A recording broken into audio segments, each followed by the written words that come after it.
Let's start. चलो, hello everyone. आज contract act का अपना थर्ड क्लास है, बट थर्ड क्लास बिगिन करने से पहले लेट्स रिवाइज सेकंड क्लास में अपने क्या पढ़ते। चलो आओ, अपने टाइप्स ऑफ कॉन्ट्रैक्ट पढ़ रहे थे, जिसमें we studied types of contract on the basis of formation.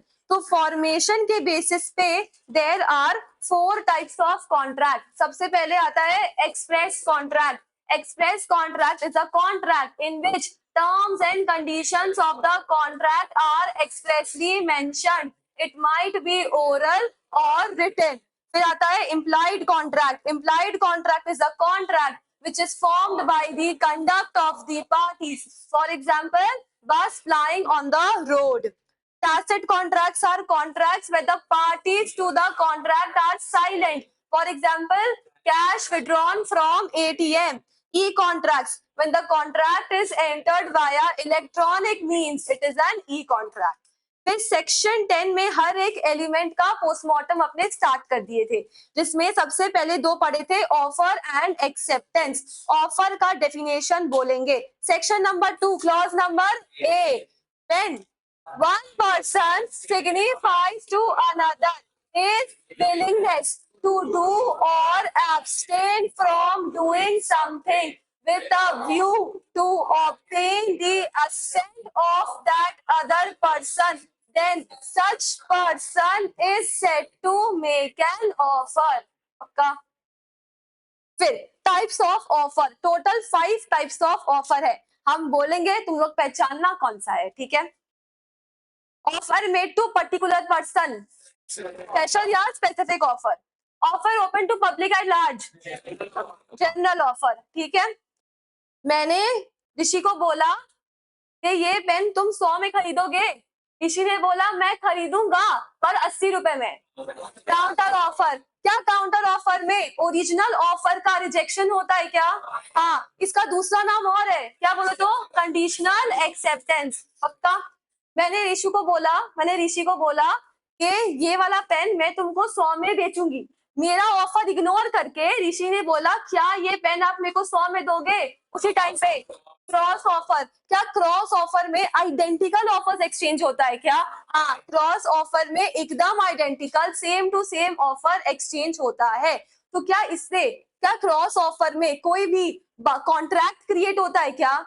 नहीं, ऐसा नहीं होता कि एक पार्टी का ऑफर को हम एक्सेप्टेंस मान ले। पक्का? क्या there is no binding contract in case of cross offer. अच्छा, ऐसा ऑफर जो लंबे समय के लिए खुला रहता है, चलता रहता है। स्टैंडिंग ऑफर का एक नाम और ओपन ऑफर का एक नाम और कंटिन्यूइंग ऑफर। पक्का? अच्छा, जनरल ऑफर का केस याद है क्या? Carlill versus Carbolic Smoke Ball company, ठीक है? और स्पेशल या स्पेसिफिक ऑफर का केस याद है क्या? Bolton versus Jones. क्या हुआ था? Do we remember? ब्रोकलहर्स्ट था, बिजनेस बेच दिया था बोल्टन को, ठीक है? और जोन्स अपना ड्यूज सेटल करने के लिए क्लेम मंगाया था, याद है क्या? ठीक है। सुनो, acceptance defined under section 2 clause number B. क्या डेफिनेशन है? When the person to whom the offer is made signifies his assent thereto, the offer is said to be accepted. The offer once accepted becomes a promise. पक्का? जो इंसान offer करता है उसको क्या बोलते हैं? ऑफरर। ऑफरर जो इंसान ऑफर करता है, ऑफरर जिसको ऑफर किया जाता है, ऑफरी जो इंसान प्रपोजल देगा, प्रपोजल, और जो एक्सेप्ट करेगा, एक्सेप्टर, ठीक है?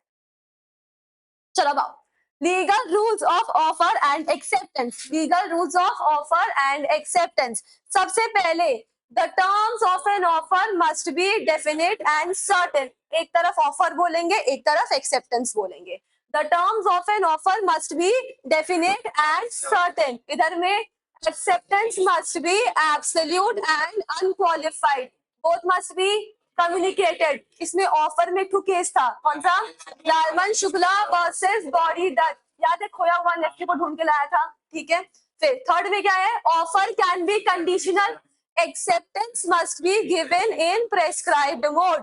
If no mode is prescribed, then reasonable mode. फिर offer must be made with a view to obtain the assent of the other party. Acceptance must be given by the person to whom the offer is made. फिर offer should not contain a term the non-compliance of which would amount to acceptance. Mere silence is not acceptance. Case का नाम Feldhaus versus Bentley. इधर में offer may be expressed or implied. Acceptance may be expressed or implied. Offer must be capable of creating legal relationships. Acceptance must be given within prescribed time. If no time is prescribed, then within reasonable time. Offer may be general or specific. पक्का एकदम clear है? चलो हाँ, reasonable time देखो depend करता है. अब जैसे ऑफर, जैसे बिग बिलियन डे सेल आता है या न्यू ईयर के टाइम में जो सेल आता है, उसका एक टाइम पीरियड रहता है ना, 31 दिसंबर तक की मान लो वैलिडिटी है किसी ऑफर का. तो तुमको अगर ऑफर को अवेल करना है तो तुमको उस टाइम पीरियड पे ही एक्सेप्टेंस देना होगा. ऐसा तो नहीं है ऑफर खत्म हो गया तो हम जेफ बेजोस को फोन लगाए, ए भाई तेरा ऑफर था दे तू. नहीं ना, ऐसा तो नहीं कर सकते ना. तो ऑफर का acceptance must be given with in prescribe time. अगर टाइम प्रेस्क्राइब नहीं है, ठीक है, अगर टाइम प्रेस्क्राइब नहीं है तो रीजनेबल टाइम में दो. जैसे फॉर एग्जाम्पल मान लो कि you need to buy apples from the market, ठीक है. तुम बोला कि तुमने सेलर से बात कर लिया, नेगोशिएट कर लिया, बोला मैं तुमको अपना कंफर्मेशन थोड़ी देर में देता हूँ. अब दैट थोड़ी देर मींस व्हाट, तुम latest to latest by the end of the day दे दोगे या नेक्स्ट डे दे दोगे, क्योंकि एप्पल आखिर तो पेरिशेबल गुड्स है ना. कब तक सही रहेगा, कब तक फ्रेश रहेगा? ऐसा तो नहीं कि 4 दिन बाद दोगे और वो तुमको एप्पल फ्रेश लाके देगा, वही वाला नहीं ना. तो रीजनेबल टाइम क्या होता है, वो डिपेंड करता है कि कौन से गुड्स का कॉन्ट्रैक्ट कर रहे हो आप. अगर पेरिशेबल है तो मार्केट में कितना दिन के अंदर एक्सेप्टेंस मांगा जाता है या लोग कब तक हाँ दे देते हैं, वो डिपेंड करता है. समझ आया? और यही अगर मान लो कोई नॉर्मल गुड्स है जो खराब नहीं होगा, ड्यूरेबिलिटी पे कोई क्वेश्चन नहीं है, तो तुम 2 दिन 4 दिन में मैक्सिमम दे देते हो कंफर्मेशन, है कि नहीं? जैसा मार्केट में चलता है वही वाला चीज है. समझ आया? पक्का? अच्छा, स्टार्ट करते हैं अब आज का क्लास.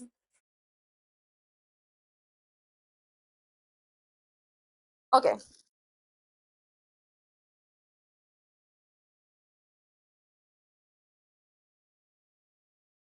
communication of offer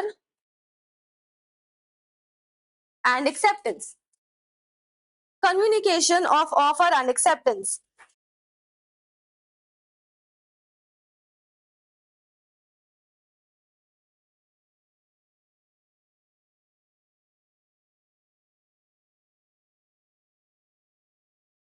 अच्छा देखो, कम्युनिकेशन ऑफ ऑफर कब कंप्लीट माना जाएगा और कम्युनिकेशन ऑफ एक्सेप्टेंस कब कंप्लीट माना जाएगा, डिपेंड करता है कि पार्टीज कहां पे है. अगर पार्टीज फेस टू फेस है,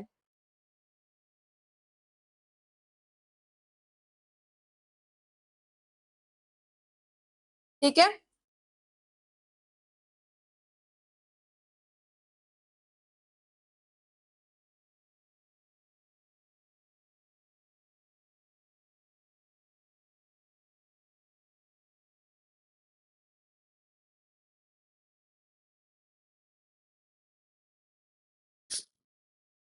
अगर पार्टीज फेस टू फेस है या पार्टीज यूज पोस्ट, टेलीफोन या ईमेल, उस टाइम पे 1872 में क्या चलता होगा?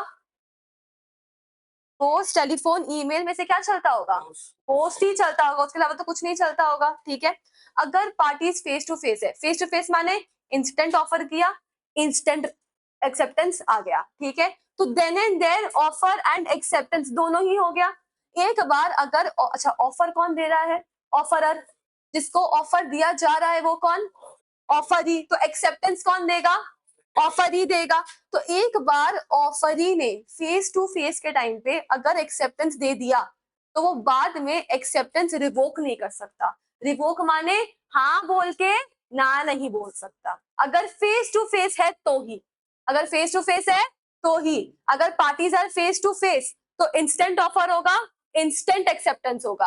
एंड अगर ऑफरी ने एक्सेप्टेंस दे दिया तो रेवोकेशन अलाउड नहीं है, यानी कि ऑफरी हाँ बोल के वापस ना नहीं बोल सकता.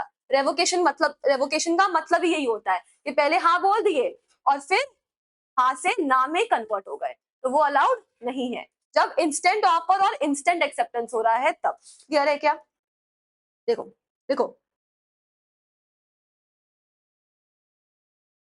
इंस्टेंट ऑफर एंड एक्सेप्टेंस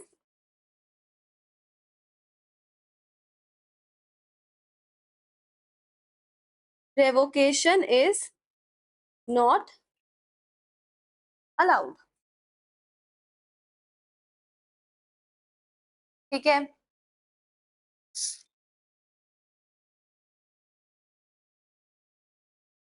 अगर पार्टीज पोस्ट यूज कर रहे हैं, टेलीफोन यूज कर रहे हैं या ईमेल यूज कर रहे हैं तब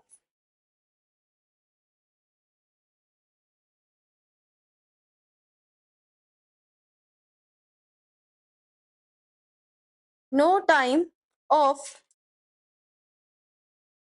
ऑफर एंड एक्सेप्टेंस, तब हमें टाइम निकालना होगा। ठीक है, अब तुम्हारे एग्जाम में जो केस स्टडी वाला क्वेश्चन आता है ना, वो इससे आता है, पोस्ट से आता है।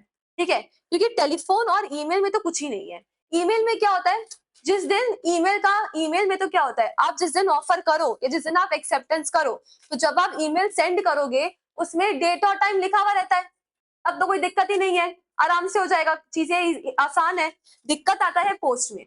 और टेलीफोन में क्या होता है, सुनो ना, टेलीफोन में टेलीफोन में जब कोई तुमको कॉल करता है, ठीक है, जब कोई कॉल करता है तो तुम रिप्लाई क्या करते हो? हेलो तो नहीं बोलते हो, क्या बोलते हो? हाँ बोल, ये बोलते हो ना। कॉल उठाते ही क्या बोलते हो? हाँ बोल। तो अगर मान लो कोई तुमको ऑफर देने के लिए फोन किया है और तुम पहले ही हाँ बोल बोल दिए, तो सामने वाला क्या समझेगा? सर आप तो ऑफर एक्सेप्ट कर लिए, हाँ तो बोल दिए ना, हाँ तो बोल दिए ना। तो यार बिना ऑफर सुने ही एक्सेप्टेंस हो गया भाई, हाँ तो बोल दिए, बात खत्म, तो कॉन्ट्रैक्ट बाइंडिंग हो जाएगा।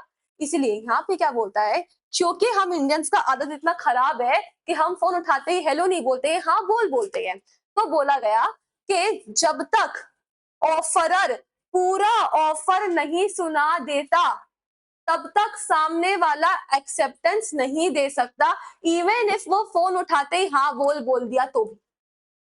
ठीक है, offeror first has to complete the entire offer, सामने वाले को पूरा सुनाएगा अपना ऑफर। अब अगर ऐसा हो गया कि बात करते करते ऑफरर बोल रहा था और बोलते बोलते फोन कट गया, और जब वो नेक्स्ट टाइम फोन मिलाया और तुम बोले हाँ बोल, तब भी क्या मान ले? एक्सेप्टेंस नहीं। बोला अगर फोन काटने के बाद में फिर से ऑफरर ने फोन मिलाया है तो भाई उसको ऑफर स्टार्टिंग से पूरा वापस सुनाना पड़ेगा। उसके बाद अगर ऑफर ही हाँ बोलता है तब हम उसको वैलिड एक्सेप्टेंस मानेंगे, वरना नहीं मानेंगे।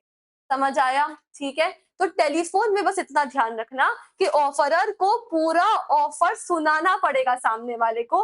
अगर फोन बीच में कट जाता है, लाइन बीच में कट जाता है, तो फिर से रीडायल अगर करता है तो पूरा ऑफर वापस से सुनाना पड़ेगा, और तब ही ऑफर ही एक्सेप्टेंस दे सकता है। समझ आया क्या? पक्का? अब आते हैं पोस्ट में, खेला इसी में है, आओ। अच्छा, अगर पोस्ट है मतलब यहाँ पे चिट्ठी चिट्ठी खेलेंगे हम लोग। ठीक है, एक तरफ चिट्ठी जाएगा फिर एक तरफ से चिट्ठी आएगा, यही खेलेंगे। सुनो, बस इतना ध्यान रखना कि ऑफर का चिट्ठी कौन भेजेगा? ऑफरर। और एक्सेप्टेंस लेटर का चिट्ठी कौन भेजेगा? ऑफरी। पक्का? बस इतना ध्यान रखना और कुछ नहीं, कंफ्यूज मत होना एकदम इसमें। चलो,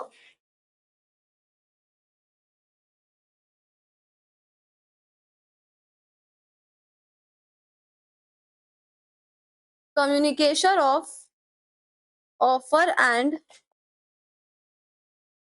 acceptance via post.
Communication of offer कब कंप्लीट माना जाएगा?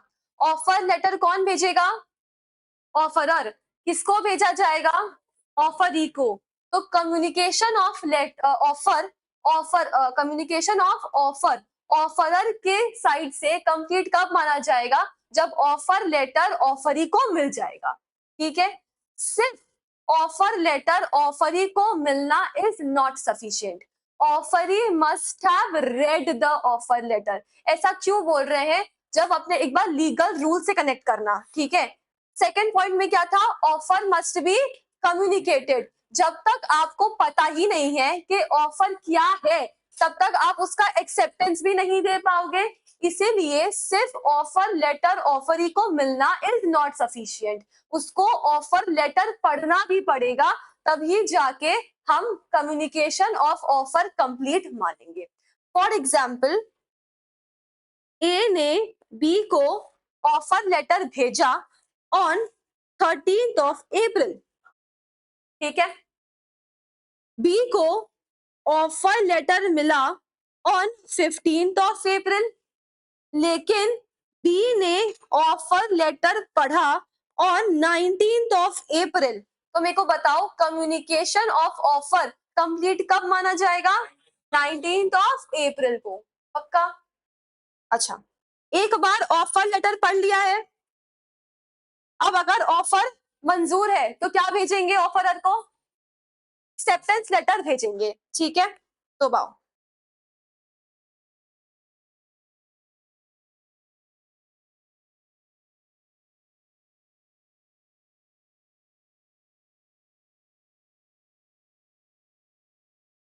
अभी कुछ मत लिखना, एक बार अभी सुन लो खाली। ठीक है, कम्युनिकेशन ऑफ एक्सेप्टेंस कब कंप्लीट माना जाएगा? यहाँ पे हम लोग को दो जन के पॉइंट ऑफ व्यू से समझना पड़ेगा। एक होगा ऑफर, एक होगा ऑफरी। ठीक है, देखो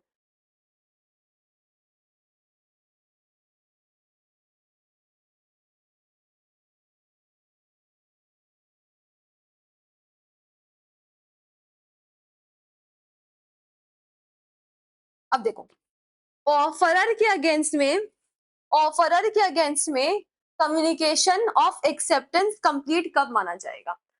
जब ऑफरी ने एक्सेप्टेंस लेटर पोस्ट कर दिया होगा। ठीक है, बाहर टेलीग्राम खेल रहे हैं ना हम लोग, पोस्ट खेल रहे हैं। तो जैसे ही ऑफरी ने अपना एक्सेप्टेंस लेटर पोस्ट कर दिया, ऑफरर के लिए कॉन्ट्रैक्ट से बाहर निकलने का सारा दरवाजा बंद हो चुका है। क्योंकि अगर अगर एक टाइम लिमिट नहीं लगाएंगे तो वो एक्सेप्टेंस भेजा, उससे उसके बाद में वो रिवोक कर दिया, तो कोई भी टाइम समझ ही नहीं पाएंगे हम लोग। तो फिर खेलते रह जाएंगे, एक्सेप्टेंस रेवोकेशन एक्सेप्टेंस रेवोकेशन। तो एक जगह पे पार्टी को बाउंड करना जरूरी है ना, कि हाँ भाई अब ये फाइनल है, तुम अब ऑफर से बैकआउट नहीं कर सकते। ठीक है, there has to be a time limit. तो बोला कि ऑफरी जैसे ही एक्सेप्टेंस लेटर ऑफरर को पोस्ट कर दे, offeror becomes binding to the contract. अब ऑफरर अपने ऑफर से रिवोक नहीं कर सकता, अपना ऑफर को विड्रॉ नहीं कर सकता। तो अगर हम ये सोचे कि ऑफरर के पास कितना टाइम है कि वो अगर चाहे तो अपना ऑफर विड्रॉ कर सकता है, कब कर पाएगा बताओ? तो जब तक लेटर ऑफ एक्सेप्टेंस पोस्ट नहीं हो जाता। क्योंकि जैसे ही ऑफरी ने एक्सेप्टेंस लेटर पोस्ट कर दिया, ऑफरर अब अपना ऑफर विड्रॉ नहीं कर पाएगा। तो अगर ऑफर विड्रॉ करना है तो एक्सेप्टेंस लेटर पोस्ट होने से पहले पहले विड्रॉ करना पड़ेगा, है कि नहीं? ठीक है, अब पता कैसे चलेगा कि सामने वाला पोस्ट एक्सेप्टेंस कर दिया है कि नहीं कर दिया है? ठीक है, अब वो तो आपको चांस लेना पड़ेगा। देखिए, क्योंकि अगर पोस्ट पोस्ट खेल रहे हम लोग, तो मान लो ऑफरर है वेस्ट बंगाल में, ऑफर ही है महाराष्ट्र में, तो भाई पॉसिबल ही नहीं है कि एक कब इंसान पोस्ट कर रहा है उसका हम टाइम जान सके। नहीं ना, तो जितना हो उतना जल्दी से जल्दी अगर आपको रिवोक करना है तो रिवोकेशन लेटर पोस्ट कर दो। समझ आया? That is the risk that offeror will have to take. ठीक है, क्लियर है? देखो,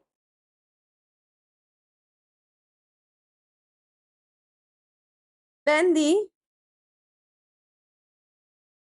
acceptance letter is posted by the offeree,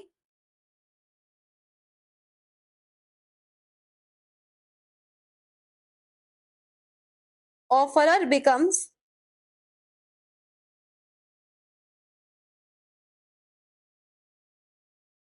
bound to the contract.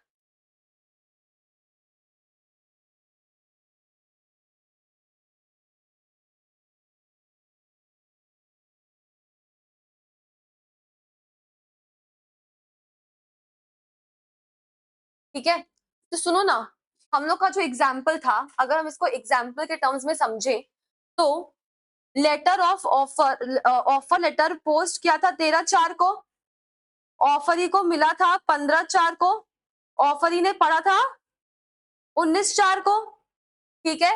और अब ऑफरी ने एक्सेप्टेंस लेटर पोस्ट किया 21/4 को, 21/4 को।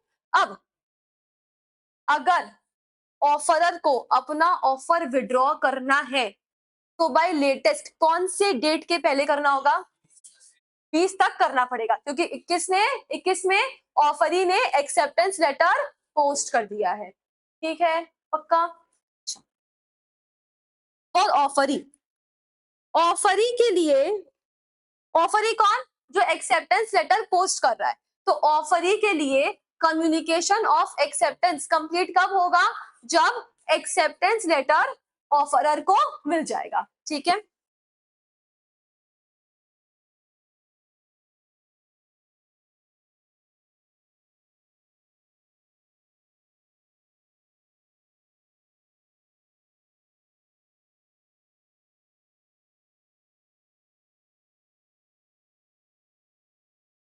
When the acceptance letter reaches the offerer, ठीक है। और एक बार एक्सेप्टेंस लेटर ऑफरर को मिल गया तब क्या होगा? Offeree will become bound to the contract. तो एक बात बताओ, अगर ऑफरी को अपना एक्सेप्टेंस रिवोक करना है, जैसे ऑफरर अपना ऑफर रिवोक कर सकता है, वैसे ऑफरी भी तो अपना एक्सेप्टेंस रिवोक कर सकता है ना। तो अब अगर ऑफरी को अपना एक्सेप्टेंस रिवोक करना है तो लेटेस्ट बाय कौन से डेट तक करना होगा? जब तक एक्सेप्टेंस लेटर ऑफरर को मिल नहीं जाता, ठीक है। जैसे फॉर एग्जाम्पल अपने एग्जाम्पल में 21/4 को पोस्ट किया था ना एक्सेप्टेंस लेटर, ऑफरर को एक्सेप्टेंस लेटर मिला 24/4 को। कब मिला? 24/4 को, ठीक है, 24/4 को मिला। तो अब अगर ऑफरी को अपना एक्सेप्टेंस रिवोक करना है तो कब तक करना होगा? 23 तक करना पड़ेगा, ठीक है। अब मान लो कुछ ऐसा हुआ कि 22 को 22 को ऑफरी ने अपना एक्सेप्टेंस रिवोक कर दिया, 21 तारीख को एक्सेप्टेंस लेटर भेजा, नेक्स्ट डे मूड चेंज हो गया और 22 तारीख को रिवोकेशन लेटर भी पोस्ट कर दिया, ठीक है। अब एक्सेप्टेंस लेटर और रिवोकेशन लेटर दोनों पहुंचा ऑफरर को 24 तारीख को। इस केस में क्या करेंगे?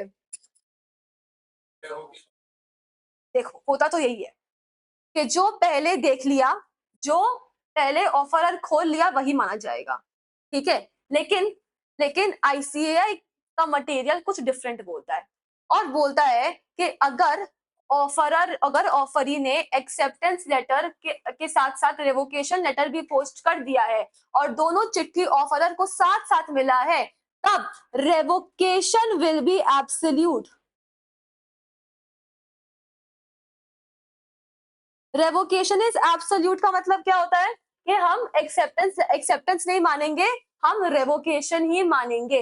ऐसा क्यों हो रहा है बताओ तो? लॉजिक है इसके पीछे, क्या लॉजिक है कि उसने एक्सेप्टेंस के बाद ही रेवोकेशन पोस्ट किया, ठीक है। और रेवोकेशन पोस्ट कब किया?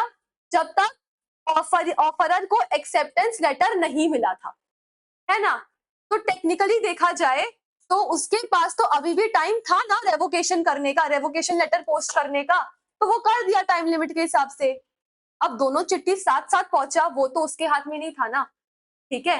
तो हम लोग रेवोकेशन ही मानेंगे, समझा क्या? तो तुम लोग एग्जाम में ये लिख के मत आना कि दो जो वो खुल ले मान लेंगे, ऐसा नहीं। आईसीआई का मटेरियल बोलता है कि रेवोकेशन विल बी एब्सोल्यूट अगर एक्सेप्टेंस लेटर और रेवोकेशन लेटर ऑफरर को साथ साथ मिलता है तो। समझ आया? पक्का? अभी क्लियर? ठीक है।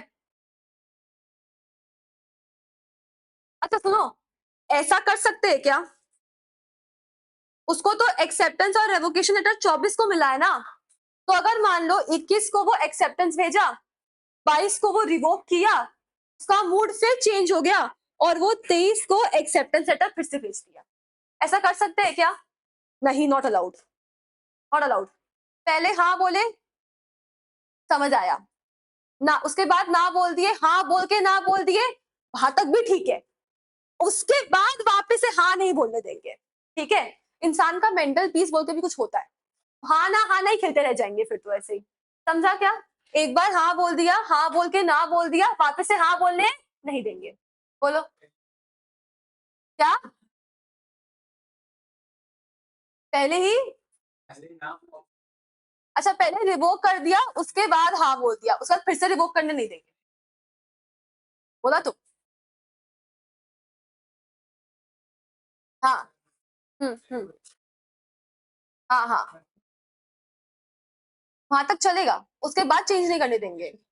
हाँ, हम समझ गए तुम्हारा बात। देख, अगर रेवोकेशन लेटर अगर ऐसा होता कि वो रेवोकेशन लेटर 21 को भेज रहा है, ठीक है, और जब तक रेवोकेशन लेटर 24 तक तो नहीं पहुंचा है, मान ले फॉर एग्जाम्पल, ठीक है, उसके बाद वो एक्सेप्टेंस लेटर 22 को भेजा है, समझ आ गया? अब अगर रेवोकेशन डिपेंड कर रहा है, रेवोकेशन नहीं पहुंचा है, उससे पहले ही अगर वो हाँ बोल दिया है, तो ठीक है, हाँ मान लेंगे, कोई दिक्कत नहीं है, हाँ मानेंगे, कोई दिक्कत नहीं है। रेवोकेशन तो नहीं पहुंचा है ना अभी तक, तो कोई दिक्कत नहीं है, ठीक है?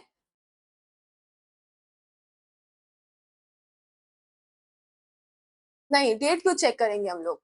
अगर उसको रेवोकेशन लेटर, देखो डिपेंड, टाइम लिमिट से खेलो, 21 को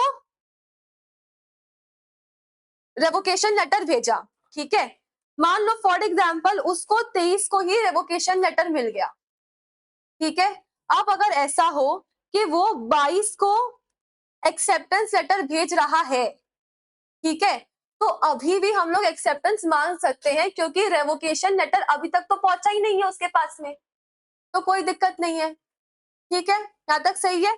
अब अगर रेवोकेशन भी वो 21 को ही भेजे, फिर थोड़ी देर बाद 21 को ही एक्सेप्टेंस लेटर भी भेज दे, ठीक है, और दोनों अगर उसको 23 को मिलता है, तो भी हम क्या करेंगे, एक्सेप्टेंस ही मानेंगे, कोई दिक्कत नहीं है, क्योंकि पहले वो क्या पोस्ट किया था, रेवोकेशन पोस्ट किया था। टेलीग्राम में टाइम तो दिखेगा, अगर हम हमारा पोस्ट भेजते हैं तो जिस टाइम पे हम रिसीट जनरेट कर रहे हैं वो तो दिखाता ही है कि आपने इस टाइम पे पोस्ट किया है, तो वहां पे जब दोनों डेट कॉमन होता है ना, तो वहां पे फिर हम टाइम देखते हैं कि पहले कौन सा था, टाइम में समझ आ जाएगा, वो चीज एब्सोल्यूट है, बेसिकली जो भी बाद में होगा वो चीज एब्सोल्यूट है, समझ आया? तो यहाँ पे भी सेम चीज है, पहले हाँ बोल के ना बोला, फिर हाँ बोलने देंगे क्या? नहीं, ना बोल के हाँ बोला, फिर ना बोलने देंगे क्या? नहीं, मतलब ऑफर ही एक ही बार अपना ओपिनियन चेंज कर सकता है, इन शॉर्ट। क्लियर है? पक्का? एकदम क्लियर?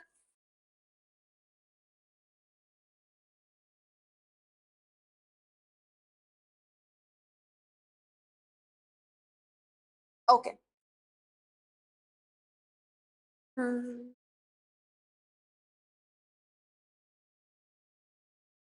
ठीक है, फिर लिखो, if both the acceptance letter and revocation letter reaches the offerer at the same time, revocation is absolute, ठीक है? अच्छा सुनो ना, अगर ऐसा हुआ कि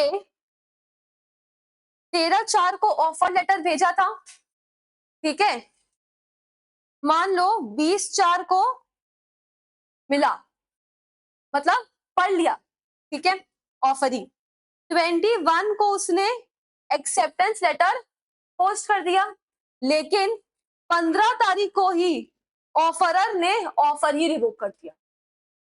ठीक है, ऑफरर ने ऑफर ही रिवोक कर दिया, और ये रेवोकेशन लेटर ऑफरी को मिला 22/4 को, मतलब एक्सेप्टेंस लेटर पोस्ट करने के बाद मिला। इस केस में क्या करेंगे? अब तो ऑफर ही नहीं रहा भाई, तो रेवोकेशन का क्या ही कर लेंगे हम लोग, एक्सेप्टेंस का क्या ही कर लेंगे हम लोग, समझा क्या? ठीक है, तो यहाँ पे कोई एक्सेप्टेंस नहीं है क्योंकि ऑफर पहले ही रिवोक हो चुका है। Clear?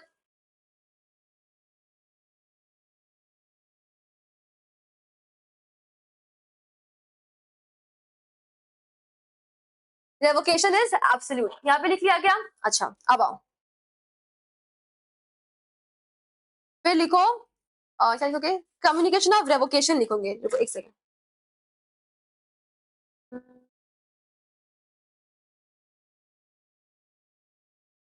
Revocation of offer and acceptance.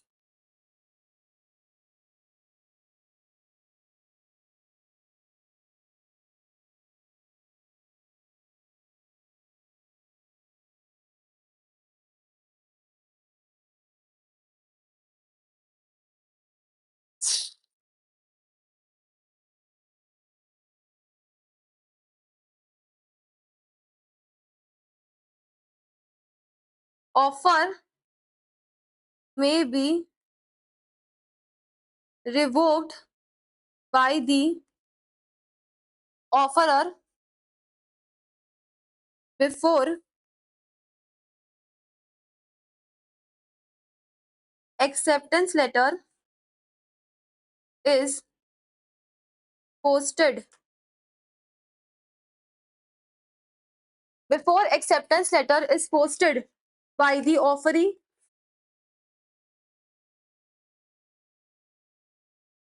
acceptance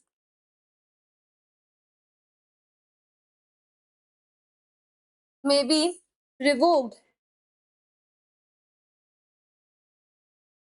by the offeree before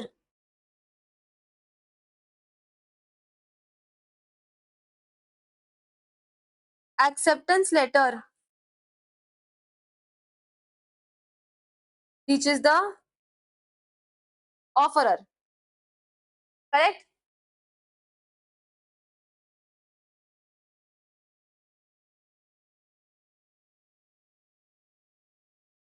Offer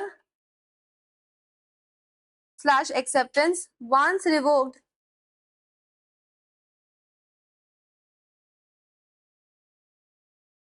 cannot be withdrawn.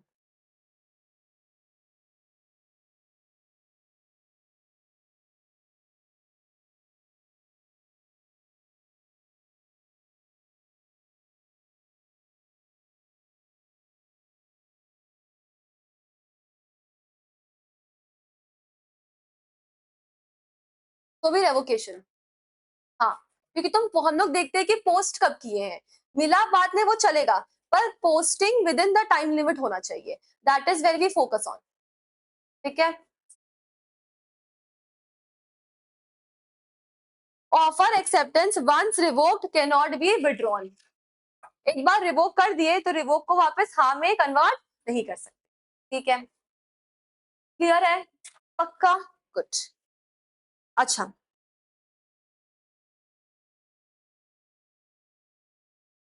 अब लिखो modes of revocation. Modes of revocation, offer या एक्सेप्टेंस दोनों के लिए वैलिड है, मेनली ऑफर के लिए कैसे कैसे रिवोक कर सकते हो ऑफर। ठीक है, ये एग्जाम में क्वेश्चन आता है 4-5 नंबर के लिए। अगर इस यूनिट से क्वेश्चन आएगा ऑफर या एक्सेप्टेंस से, जो बहुत ही रेयर चांस है आने का, बट अगर आता भी है तो वंस इन अ वाइल आता है, और ये लोग 3 ही जगह पे फोकस करते हैं। एक तो what is the legal rules वाले पे, ठीक है, ऑफर हो चाहे एक्सेप्टेंस हो, एक का कोई भी एक का डेफिनेशन पूछ लेंगे, और सिर्फ एक का ही उसी का लीगल रूल्स पूछ लेंगे। एक या तो वो देते हैं, या एक कम्युनिकेशन वाया पोस्ट का केस स्टडी दे देंगे 5 नंबर का, या फिर ये मोड्स ऑफ रेवोकेशन। ठीक है, यही 3 जगह से क्वेश्चन आता है। अगर इस यूनिट से, इस टॉपिक से क्वेश्चन आया तो, क्योंकि बहुत ही रेयर चांस है, वंस इन अ वाइल ही आता है। अच्छा सुनो, हाँ हाँ ठीक है, हाँ ठीक है, हाँ तो रेवोकेशन, रेवोकेशन, रेवोकेशन। ठीक है, कब पहुंचा उस पे फोकस करो ही मत। फोकस का होना चाहिए कौन सा लेटर कब पोस्ट किया है। तो posting has to be within the time limit. इसका रीजन भी तो है ना, हमारा पोस्टल सर्विस कौन सा बुलेट ट्रेन जैसा फास्ट है, नहीं ना। तो अगर कब मिलेगा उस पर अगर फोकस करेंगे तब तो हो ही नहीं सकता। ठीक है, तो कब पोस्ट किया है, पोस्टिंग के डेट पे ध्यान देना है, समझा पक्का। अच्छा, मोड्स ऑफ रेवोकेशन में आओ। सबसे पहले कॉमन बाय नोटिस,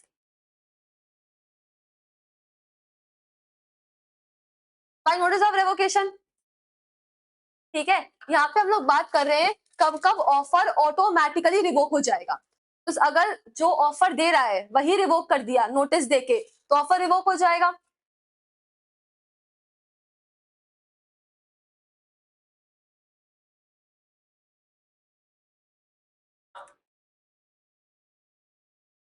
अगर ऑफर ही मर गया या पगला हो गया, इंसानिटी मतलब वो पूरा परमानेंट पागल वाला, ठीक है, तब ऑफर क्या हो जाएगा, ऑटोमेटिकली रिवोक हो जाएगा। कब कब ऑफर खत्म हो जाएगा, रिवोक मतलब खत्म हो जाएगा। ठीक है, तो क्या क्या हो गया, नोटिस हो गया, डेथ इंसानिटी हो गया, फिर by lapse of time, limited period offer था, जैसे ही लिमिटेड पीरियड खत्म हो गया ऑफर अपने आप खत्म हो जाएगा। अभी तक 3 तो पढ़ लिए, बताओ तो क्या क्या मोड्स है। एक सेकेंड, इतना अनकोऑर्डिनेटेड काहे बोल रहे हो, अच्छे से बोलो साथ में। By notice of revocation, by death और इंसैनिटी ऑफ द ऑफरर, और बाय लैप्स ऑफ टाइम। ठीक है, अच्छा उसके बाद आओ,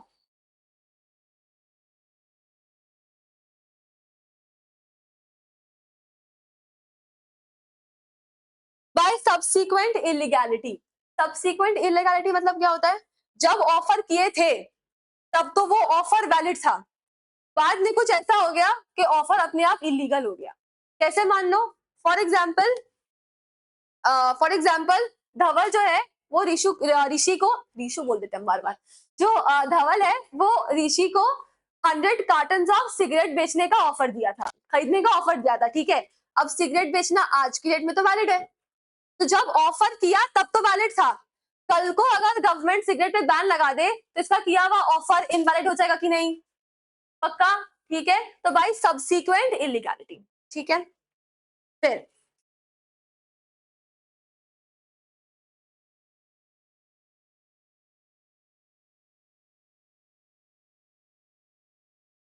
non acceptance of offer in prescribed mode. ठीक है, नापतोल में बोलता है कि ऑफर को अवेयर करने के लिए कॉल करना इस नंबर पे, और तुम मेल कर रहे हो, चलेगा क्या, नहीं, ऑटोमेटिकली ऑफर क्या हो जाएगा, रिवोक हो जाएगा। ठीक है, फिर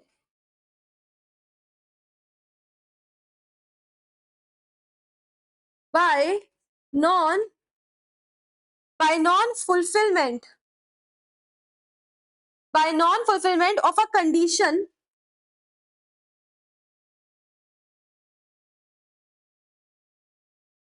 precedent to acceptance। ठीक है, ये सुनो क्या है, आराम से। Amazon में ऑफर चल रहा है कि एप्पल का प्रोडक्ट्स 50% फ्लैट 50 ऑफ में मिल रहा है। ठीक है, लेकिन ये ऑफर अवेल करने के लिए एक कंडीशन है। क्या कंडीशन है, आपके पास HDFC बैंक का क्रेडिट कार्ड होना चाहिए। तो अगर आपको 50% ऑफ का ऑफर अवेल करना है तो उसके पहले एक तो प्री कंडीशन है। क्या प्री कंडीशन है? कि HDFC बैंक का क्रेडिट कार्ड होना चाहिए। अगर आप वो कंडीशन ही फुलफिल नहीं कर पा रहे हो, अगर आप वो प्री कंडीशन ही फुलफिल नहीं कर पा रहे हो, जैसे अपने एग्जांपल में अगर आपके पास HDFC बैंक का क्रेडिट कार्ड ही नहीं है, तो वो ऑफर आपके लिए ऑटोमेटिकली रिवोक हो जा रहा है कि नहीं? बस यही है, ठीक है, इतना सा बात है। अगर आप फॉर एग्जाम्पल एक और एकदम तुम्हारे लेवल का एग्जाम्पल, कि अगर तुमको किसी पार्टी में घुसना है तो you must be 21 years of age, ये उस पार्टी में घुसने का क्राइटेरिया है। तो अगर तुम 21 ईयर्स के हो ही नहीं, तो तुम्हारे लिए वो पार्टी अपने आप ही नहीं जाना है तुमको। समझ आ रहा है? मतलब हाँ, ये आज की जनरेशन में एप्लीकेबल नहीं है, पर होता तो वही है ना। इन शॉर्ट, उसके बाद तो कुछ भी है, सोर्स हो जाके घुस जाओ, बात अलग है, बट टेक्निकली तो यही होना चाहिए ना। तो बस इतना सा बात है। समझ आया क्या? पक्का? ठीक है, तो बताओ मेरे को, modes of revocation of offer. सबसे पहले बाय नोटिस ऑफ रेवोकेशन, उसके बाद डेथ और इंसैनिटी ऑफ द ऑफरर, फिर लैप्स ऑफ टाइम, उसके बाद सब्सीक्वेंट इलीगैलिटी, फिर non acceptance of offer in prescribed mode, and by non fulfilment of a condition precedent to acceptance. ठीक है, एक बार जो पढ़े रिवाइज करें क्या उसको?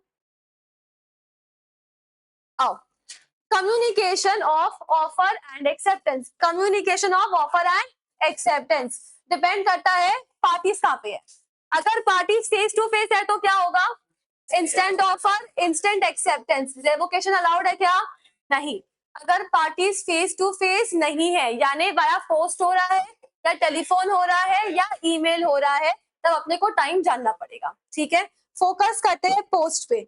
कम्युनिकेशन ऑफ ऑफर, एकदम धीरे से आराम से, कोई हड़बड़ी नहीं।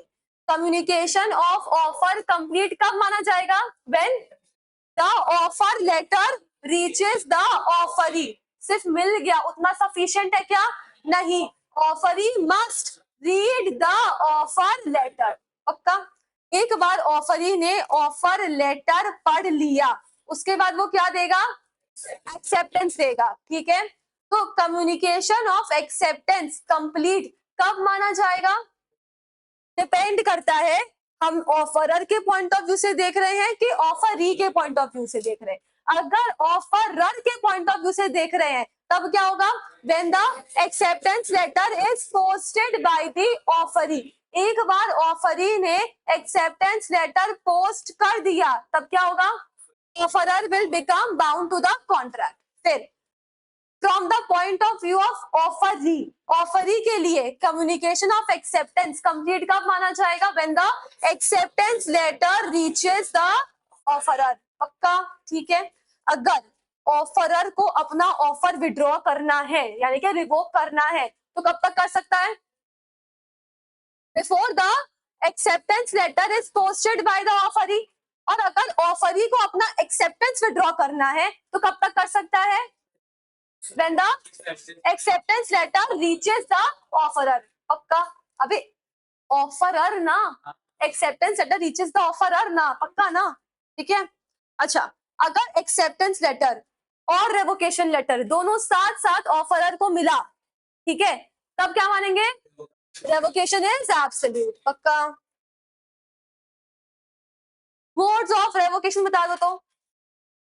बाय नोटिस ऑफ रेवोकेशन, फिर डेथ और इंसैनिटी ऑफ द ऑफरर, उसके बाद lapse of time, by subsequent illegality, non acceptance of offer in prescribed mode, and by non fulfilment of a condition precedent to acceptance. पक्का क्या? ठीक है, अच्छा एक और है,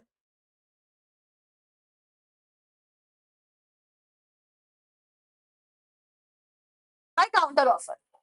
ये तुमको आता ऑलरेडी, हम लोग पढ़ क्या है? काउंटर, काउंटर ऑफर में क्या होता है? ओरिजिनल ऑफर का रिजेक्शन हो ही जाता है। ठीक है,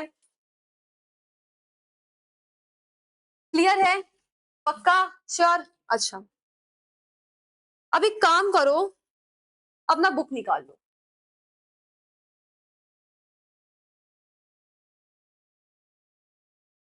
हाँ, बता रहे हैं।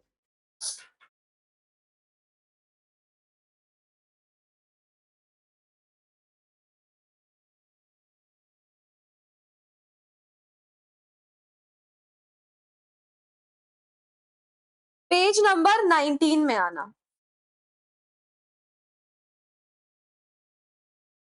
आया क्या?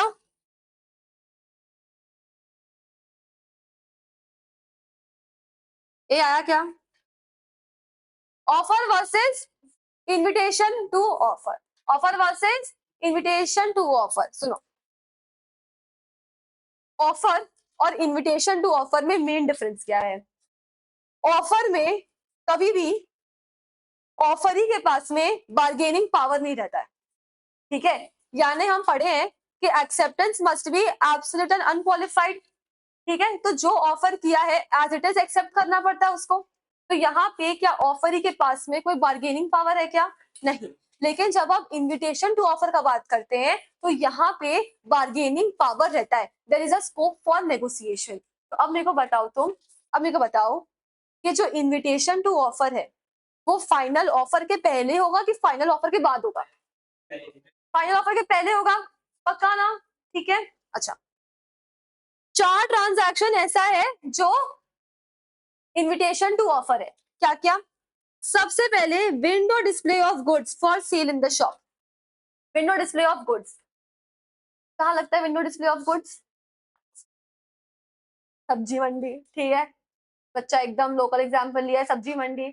उसके अलावा अबे कहाँ? शॉपिंग मॉल, ठीक है? शॉपिंग मॉल में रहता है, मेट्रो प्लाजा वगैरह और में रहता है, विंडो डिस्प्ले ऑफ गुड्स रहता है ना, ठीक है? तो अगर तुमको कुछ पसंद आया सामान, ठीक है, पसंद आया तुमको सामान और तुम वो सामान जाके बोले कि हमको ये बाय करना है, तो क्या तुमको शॉपकीपर रिफ्यूज कर सकता है क्या? हाँ, रिफ्यूज कर सकता है, ठीक है? रिफ्यूज कर सकता है। अब जैसे मम्मी लोग क्या करती है, जब बेचना ही नहीं था तो रखे क्यों थे, यही बोलती है, जब बेचना ही नहीं तो रखे क्यों थे, ठीक है? तो अब से रोक देना मम्मी को कि मम्मी वो इनविटेशन टू ऑफर है, ठीक है? It is not offer. इतना बोलोगे तो फ्लैंक चप्पल आएगा वैसे, कोई बात नहीं। यानी कि that is what, that is window display of goods. यहाँ पे क्या हो रहा है, जब विंडो डिस्प्ले ऑफ गुड्स है तो वो अपना गुड्स लगा के रखा है ताकि वो सामने वाले को अट्रैक्ट कर रहा है, बायर्स को अट्रैक्ट कर रहा है कि तुम आओ और गुड्स खरीदो, you make me an offer, you make me an offer. अब तुम जो प्राइस हमको बोलोगे, जैसे बार्गेनिंग करते हैं मम्मी लोग, ठीक है? अच्छा, मतलब कितना, मान लो गेट कितना 1000 रुपया बोल रहा है या मान लो 2000 रुपया बोल रहा है, तो मम्मी बोलेगी 1000 में लेंगे, ठीक है? अब सामने वाला सोचो अगर ऐसा होता कि वो ऑफर दे रहा है, अगर window display of goods invitation to offer नहीं होता, तो अगर वो ऑफर होता और उसमें वो वहां पे लिखा हुआ है 2000, ठीक है? मम्मी आई, मम्मी गई और बोली हम तो 1000 में खरीदेंगे, समझ आ रहा है? तो नेगोशिएशन पॉसिबल होता क्या? नहीं होता, क्योंकि वो तो ऑफर इज कंडीशनल ना। अगर वो 2000 में बेच रहा है तो 2000 में ही खरीदना पड़ेगा। जैसे ऐसा होता है जब कोई कोई प्रोडक्ट्स होता है तो उसमें लिखा हुआ रहता है 250 फ्लैट 250 नो बार्गेनिंग अलाउड, वो क्या है? वो ऑफर है, वो ऑफर है। बट जब ऐसा कुछ नहीं लिखा है, सिर्फ डिस्प्ले लगा के छोड़ दिए हैं, ठीक है, तब वो है इनविटेशन टू ऑफर कि आप आओ, खरीदो, अगर आपको प्राइस ज्यादा लग रहा है तो वी कैन नेगोशिएट, ठीक है? फिर आप जो प्राइस कोट करोगे वो दुकानदार को मर्जी होगा कि मंजूर होगा कि नहीं होगा, तब वो उस प्राइस पे बेचेगा, ठीक है?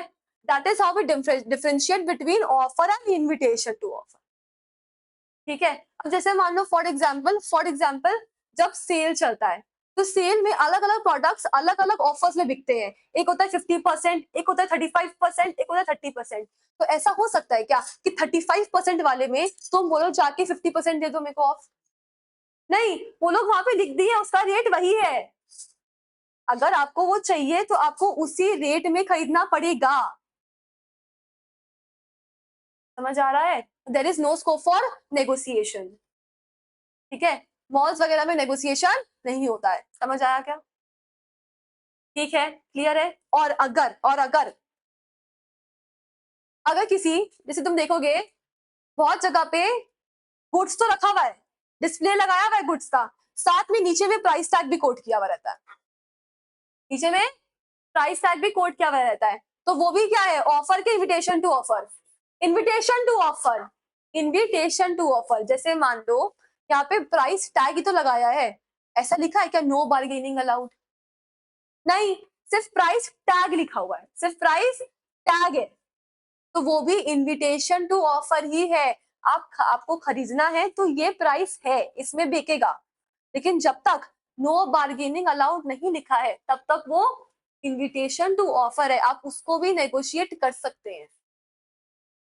ठीक है, मॉल्स वगैरह में भी आप नेगोशिएट कर सकते हैं, बट क्योंकि लगता है कि मॉल है, ठीक है, क्योंकि लगता है कि मॉल है, कोई नेगोशिएट वहां पे नहीं करता है, ठीक है, बट आप नेगोशिएट कर सकते हैं, लेकिन हम लोग नहीं करते हैं क्योंकि मॉल है, it's a hi fi place, standard का प्लेस है। और यही अगर तुमको सेम कपड़ा मेट्रो प्लाजा में मिलता या कहीं कोई एसी मार्केट में मिलता तो तुम नेगोशिएट करते। समझ आ रहा है, प्लेस का डिफरेंस है बस खाली, और कुछ नहीं, बट आप नेगोशिएट दोनों जगह ही कर सकते हैं। समझ आ रहा है पक्का? Am I clear? Next term, invitation by a company to the public to subscribe for its shares. देखो, इश्यू ऑफ शेयर्स किए हो तुम लोग अकाउंट्स में, प्रो रेटा अलॉटमेंट किए हो क्या? ठीक है, जब कंपनी अपना शेयर्स के लिए, जब कंपनी अपना शेयर्स पब्लिक को ओपन करती है कि आओ मेरी कंपनी में पैसा लगाओ, ठीक है, तो अगर कभी ओवर सब्सक्रिप्शन आ जाता है तो प्रो रेटा अलॉटमेंट होता है, ठीक है। अगर मान लो ऐसा होता कि कंपनी जो अपना इशू खोला है पब्लिक के लिए, वो अगर ऑफर होता, even if the issue is over subscribed, company को एक्सेप्ट करना ही पड़ता, क्योंकि ये ऑफर नहीं इनविटेशन टू ऑफर है, इसीलिए हम प्रो रेटा अलॉटमेंट कर पा रहे हैं। हम कंपनी चाहे तो रिजेक्ट भी कर, रिफंड भी कर सकती है, कंपनी चाहे तो आपने जितना मांगा उससे आपको कम भी दे सकती है, क्योंकि ये इनविटेशन टू ऑफर है। हम तो अपने आप को एडवर्टाइज कर रहे हैं, कंपनी अपने आप को एडवर्टाइज कर रही है कि आप आइए पैसा लगाइए, ठीक है, आप ऑफर करिए कि आप कितना लगा सकते हैं मेरे कंपनी में, आपका ऑफर मेरे को मंजूर होगा कि नहीं होगा वो हम डिसाइड करेंगे। समझ आया? अगर ऐसा नहीं होता तो हम प्रो रेटा अलॉटमेंट कर ही नहीं पाते, जितना भी सब्सक्रिप्शन आए कंपनी को अलॉट करना ही पड़ता है शेयर्स, ठीक है। फिर ऑक्शन सेल्स, ऑक्शन सेल में क्या होता है? इनविटेशन टू ऑफर है, आप आओ बिड्स लगाओ, ऑफर दो, आप कितना में खरीदोगे, अगर आपका बिड कम है या आपसे अच्छा कोई बिड कर दिया तो हम उसको प्रेफरेंस देंगे। तो यहाँ पे स्कोप है कि हम आपका ऑफर रिजेक्ट कर सकते हैं, ठीक है। अगर ऐसा नहीं होता तो जो भी बिड लगाता वो एक्सेप्टेंस हो जाता है कि नहीं, ठीक है। Next, quotation of price sent and reply to a query regarding price. जब कोई भी मान लो वेडिंग कोटेशन मंगाते हैं हम लोग इवेंट मैनेजर से, या हम लोग इंटीरियर से घर का इंटीरियर डिजाइन के कोटेशन मंगाते हैं, तो वो जो कोटेशन भेजता है, इज इट एन ऑफर और is it an invitation to offer? It is an invitation to offer, क्योंकि जब वो कोटेशन भेजेगा तब आप फिर बोलोगे ना नहीं इसका प्राइस ज्यादा लग रहा है, ठीक है, डेकोरेशन का प्राइस ज्यादा ले लिए हैं, तो आप लोग कम करवाने का ट्राई करते हो कि नहीं करते हो? सब घर में ही होता है ना। तो यहाँ पे there is a scope for negotiation. तो फिर जब आप फाइनली उसको अपना ऑफर दोगे कि नहीं आपने हमें 2 लाख का बजट दिया है, हम इसको क्लोज करेंगे 1,75,000 में, तो आपने ऑफर दिया, अब वो डिसाइड करेगा कि आपका ऑफर उसको मंजूर है कि नहीं है। समझ आया? पक्का? अभी क्लियर? श्योर? तो मेरे को बताओ 4 ट्रांजैक्शंस ऐसा है जो ऑफर नहीं इनविटेशन टू ऑफर है। कौन कौन सा? विंडो डिस्प्ले ऑफ गुड्स, चाहे विद प्राइस टैग और विदाउट प्राइस टैग। फिर invitation to public by the company to subscribe with securities या शेयर्स, जो भी बोल लो। फिर auction sale and quotation of price sent in reply to the query regarding price, ठीक है।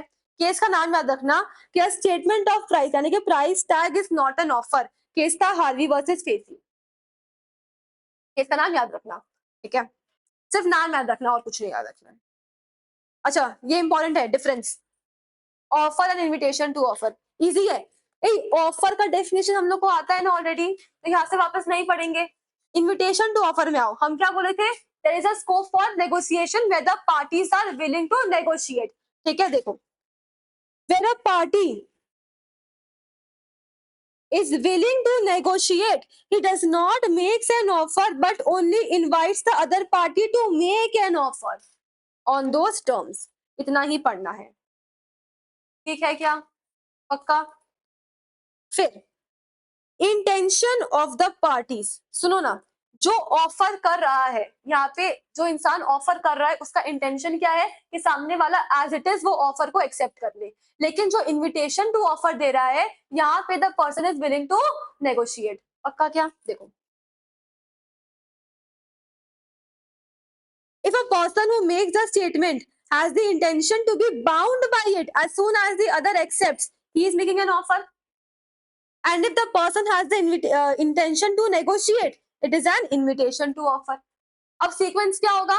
इनविटेशन टू ऑफर हमेशा फाइनल ऑफर के पहले होता है कि नहीं? और ऑफर हमेशा इनविटेशन टू ऑफर के बाद में होता है, करेक्ट? सीक्वेंस देख लो, an offer can not be an act precedent to invitation to offer, मतलब बोला उल्टा है कि ऑफर कभी भी इनविटेशन टू ऑफर के पहले नहीं हो सकता, और यहाँ पे invitation to offer is always precedent to an offer, यानी कि इनविटेशन टू ऑफर हमेशा एक ऑफर के पहले ही होता है। क्लियर है? पक्का? श्योर? ये डिफरेंस मैनेजेबल है क्या? अच्छा, जो हम लोग ऑलरेडी नोट्स कॉपी में लिख लिए हैं, ठीक है, यहां से पढ़ने का रिक्वायरमेंट नहीं है क्योंकि ऑलरेडी लिखा दिए हैं। लीगल रूल्स वगैरह सब हो चुका है, counter offer cross offer done है। एक बार और डिफरेंस में प्लीज, पेज नंबर 11 में आना, difference between void contract and voidable contract.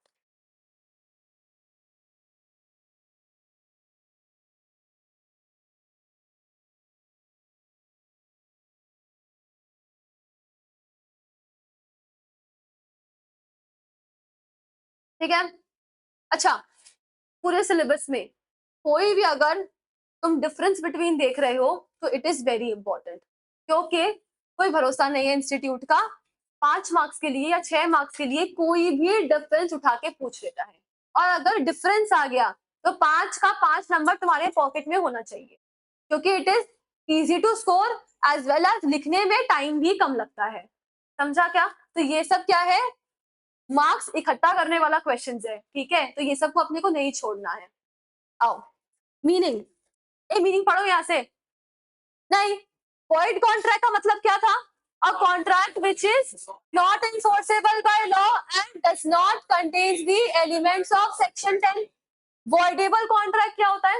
A contract which is enforceable at the option of aggrieved party. बस, ठीक है? Enforceability, क्या void contract enforce कर सकते हो? नहीं।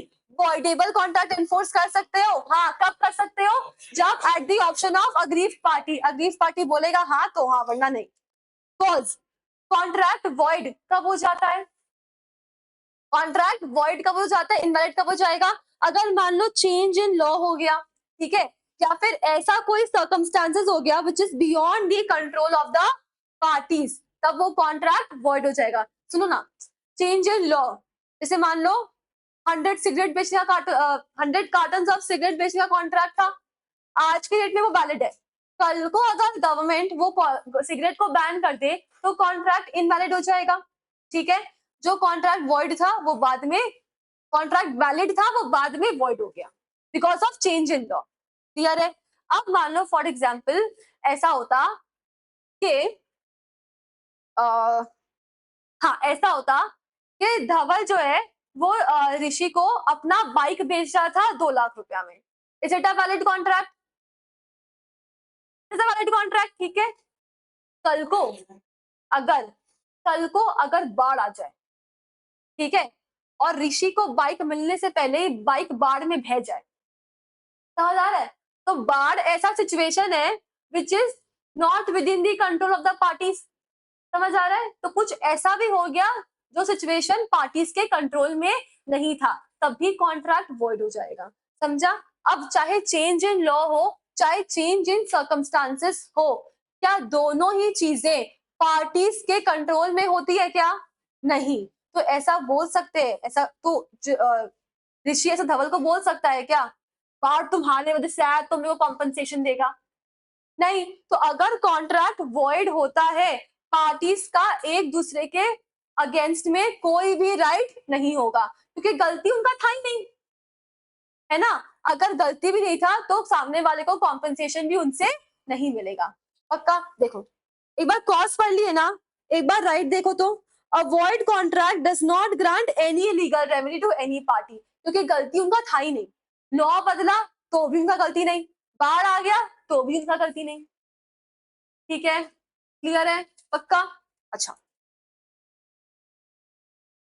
अच्छा, कॉन्ट्रैक्ट वॉइडेबल कब होता है? जब फ्री कंसेंट नहीं होता है। ठीक है, तो कॉज समझ में आ गया। वॉइड कॉन्ट्रैक्ट वॉइड कब होगा?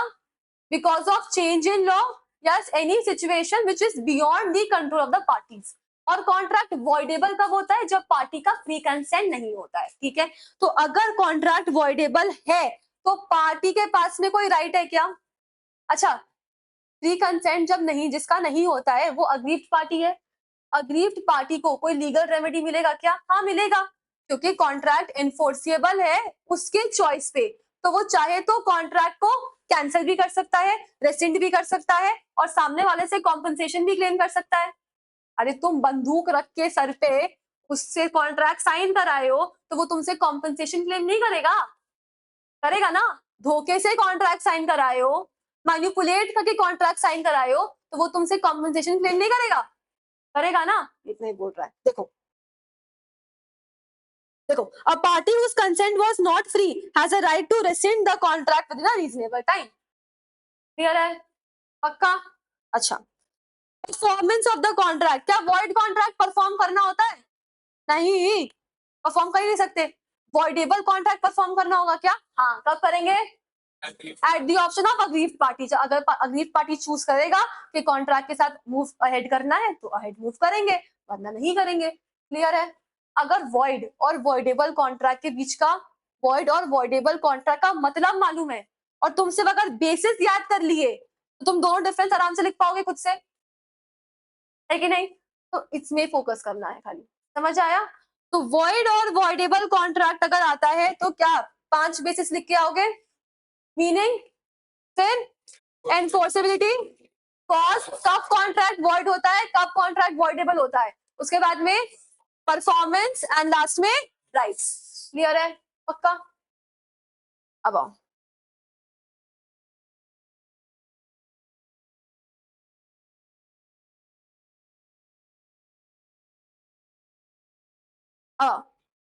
Difference between void agreement and illegal agreement. ठीक है, वॉइड एंड इलीगल अग्रीमेंट। ठीक है, अब आओ सुनो, a void agreement is not necessary illegal. हाँ, void agreement is not necessary illegal. आपने माइनर के साथ में कॉन्ट्रैक्ट किया, ठीक है, वो कॉन्ट्रैक्ट वॉइड अग्रीमेंट है, तो क्या वो इलीगल है? नहीं। ठीक है, यही आपने किसी के साथ में एक्स का मर्डर करने का कॉन्ट्रैक्ट दिया, वो तो इलीगल ही है। ठीक है, तो इलीगल अग्रीमेंट तो हमेशा ही वॉइड होएगा, an illegal agreement is always void. ठीक है, void agreement is not forbidden under law.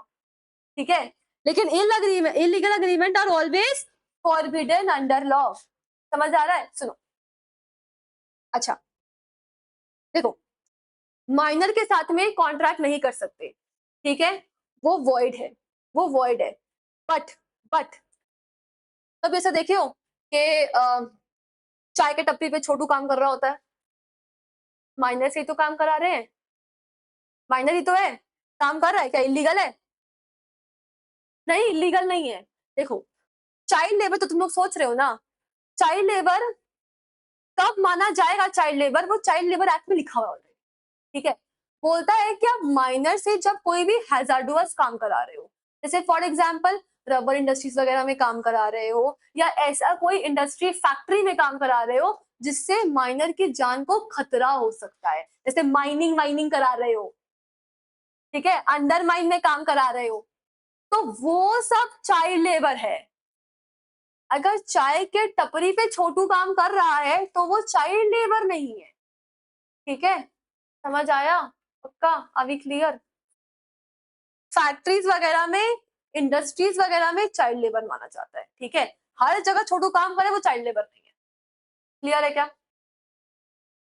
अच्छा पनिशमेंट सुनो ना, वॉइड अग्रीमेंट के लिए कोई पार्टीज को पनिशमेंट मिलेगा क्या? नहीं। इलीगल अग्रीमेंट कर रहे हो तो भाई पनिशमेंट मिलेगा, ऑब्वियस सा बात है। ठीक है। कोलैटरल अग्रीमेंट्स,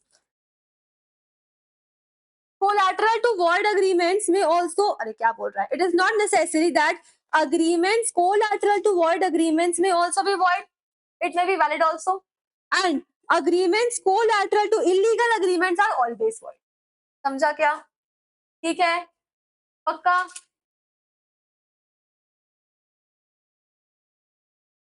ठीक है, डन हो गया। चेक कर लो ये यूनिट पूरा कंप्लीट है ना अपना?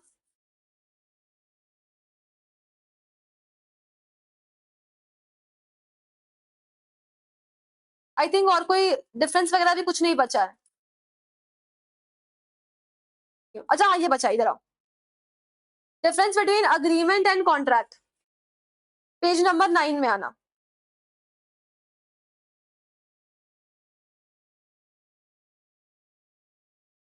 आओ थोड़ा सा पुराना क्लास रिवाइज कर लेते हैं। A agreement defined in section 2 class number H, agreement 2 class H, ई है ना? ई है ना बेटा, डबल क्या हो गया?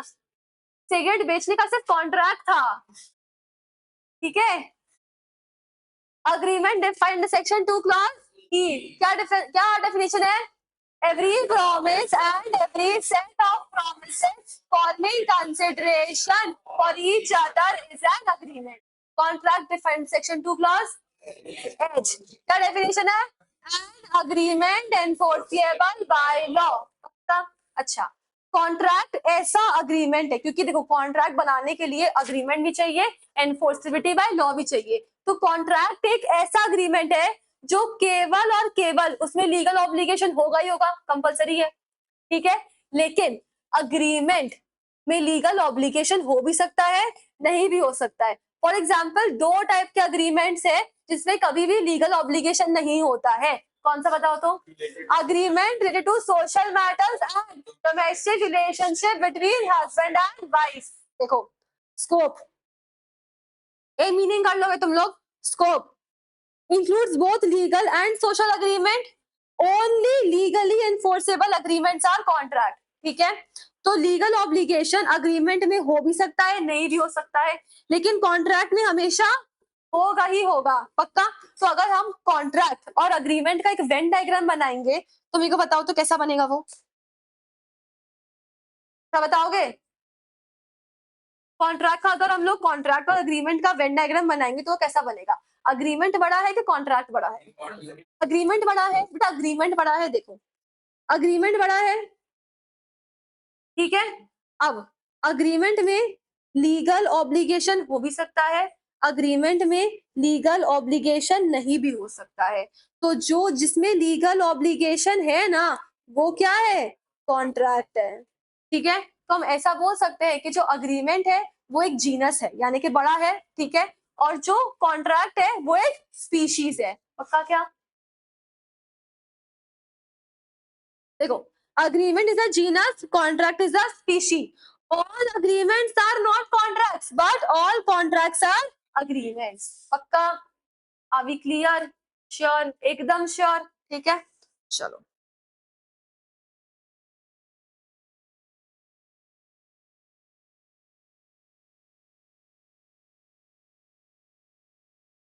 चलो ठीक है, आज के लिए इतना ही। ठीक है, आज के लिए इतना ही, मिलेंगे अपने नेक्स्ट क्लास। ओके, तब तक रिवाइज करना श्योरली।